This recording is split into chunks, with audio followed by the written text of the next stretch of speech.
when you're a 16-year-old kid playing blues music in Australia, you're an outcast from your friends to a point, and you don't really fit in to the adult world of the music scene, so you're not quite treated like an equal, and you get patted on the back a lot.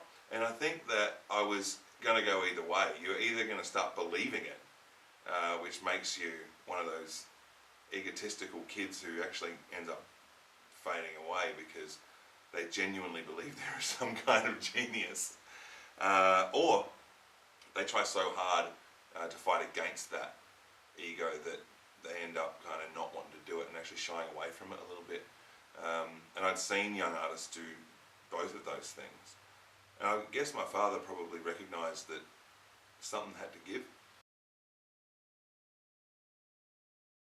And I guess I needed to experience that world to feel like I was presenting blues music to Australia in a way that is somehow connected to the tradition of it. So who did you play with? Jam with, whatever? Well, it's not really a matter of who you jam with as opposed to, you know, who you get to see and meet and speak with. I think jamming is jamming no matter who it is, and I tend not to name drop a lot with that sort of stuff. But it's sitting backstage at festivals, having conversations with people that I felt did me a world of good, you know. And some of the people who you didn't even really know that much about, but then they become icons as soon as you see them because you can see their heart's in the right place. Alison, for me, was a life-changing experience to speak with him and get to know him, you know. He is a man who spent much of his career overseas because he couldn't quite tip the scale in the States, and he'd come back around 95 as an absolute hero, making these amazing albums, and won a bunch of handy awards, which is like the Blues Grammys, and the heart that he had is what impressed me the most. They're all great players, those guys, but I saw both sides of the coin. I saw horrendous ego, and I saw great humility. And a guy like Luther Allison, you know, his slogan was "Play the music, leave the ego, love the people." And you know, I learnt so much about what music is. You essentially are just selling energy, you know. You don't know the people in this audience. They're just out from different parts of the world, from different walks of life, and you don't know what's going on in their life. Your job, really, when you break it right down, is just to give them a couple of hours off and make them feel whatever they need to feel to get through. And so people like Luther Allison and B.B. King, that's what they focus their whole life on, you know, is that they're almost sacrificing a part of themselves to make people feel important in theirs. So I think it's really important that that musicians stay connected to that integral part of why we do this. We started playing music because it feels good to pick up an instrument and play something on it.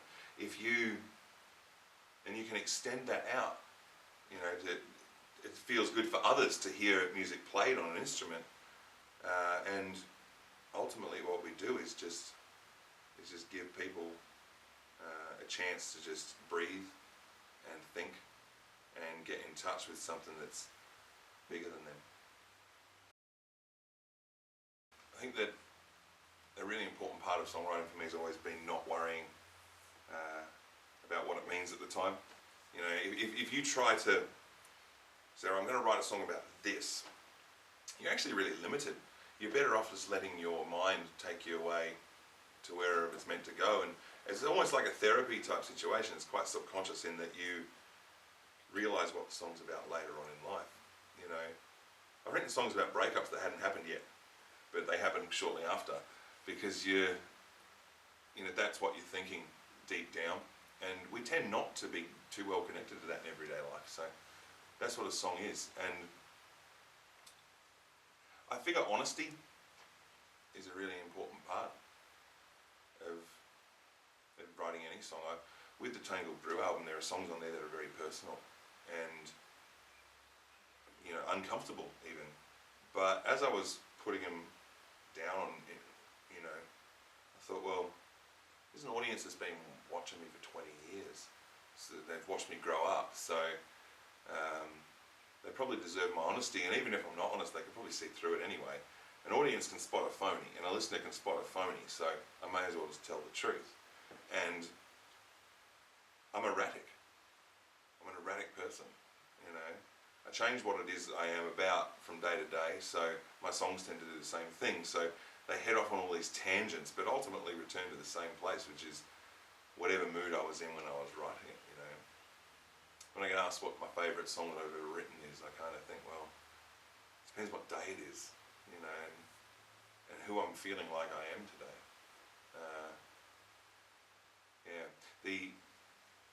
The truth of songwriting for me is that I've always wanted to be a songwriter. Still don't really quite believe I am. I think a songwriter is one of those people that can sit down and say, right, I'm going to write 3 songs today. That's just my personal view of it. I've never been that. The albums have taken me 2 or 3 years to write because the moment just has to happen, you know. But I've always got this list of lyrics and recordings in my phone of little riffs that I've created or chords that I didn't know. I learned a little chord progression today, so I'll put that down, and eventually one line will just hit you. And that's the last thing I think about when I'm writing a tune, honestly, is connecting one line to one chord progression that I've come up with, or one riff. And that line is defined by that riff. Before there's words, the song already sounds like it's about something. So once that one line's there, I tend to hum and mumble, and just sing that one line over and over again, and hum and mumble around it.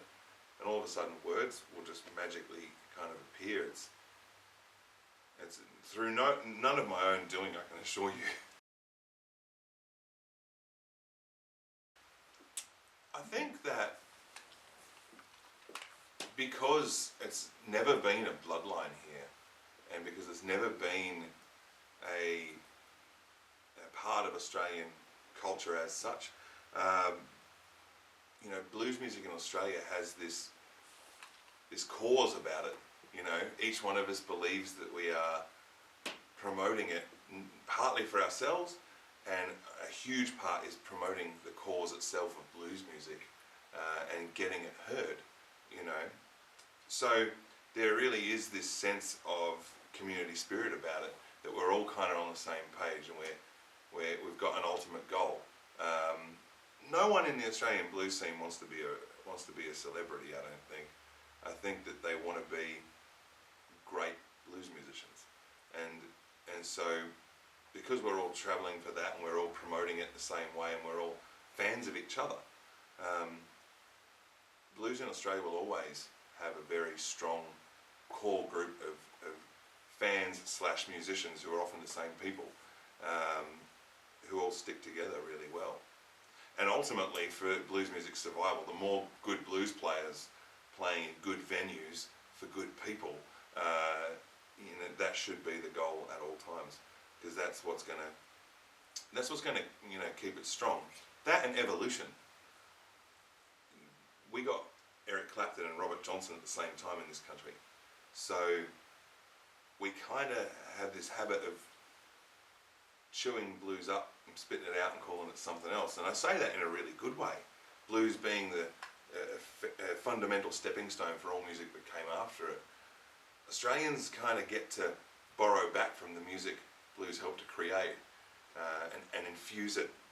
And so the Australian blues sound is unique. The Australian blues scene is unique to anywhere in the world that I've travelled. And so it really has taken on its own form.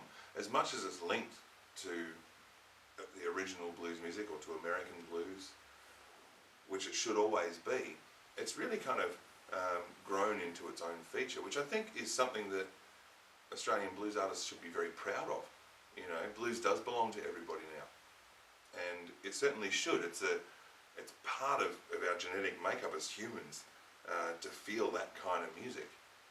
And so Australian blues artists have really spent the last 50 years creating a new form of blues music that adapts to the Australian palette. I think that Australia, in a lot of ways, is still very, very young culturally when it comes to music.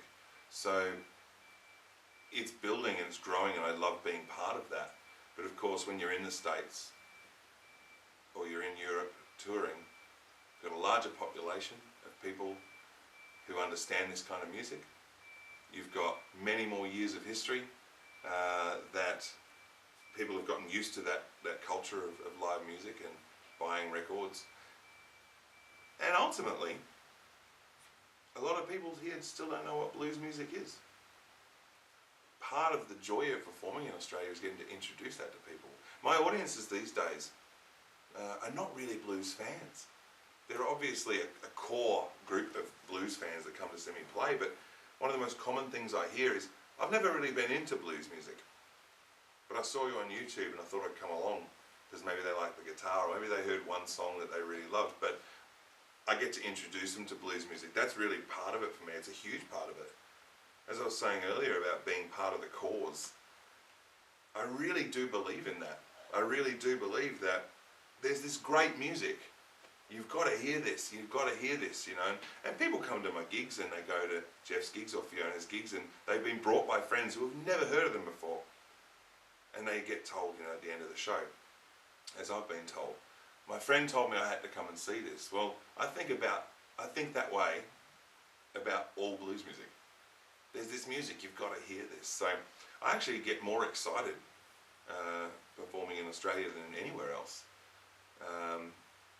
You know, an American blues festival is actually easy. You don't have to win anyone over at an American blues festival. But when you're playing a venue that is not known for blues music, in a city that's not known for blues music, and you can fill that room with people and convert them and make them fans of blues music, then when you leave, you've given them a good nudge, you know. And when you leave Earth, you've given a good nudge. And, you know, there are people who now have an understanding of something because of you.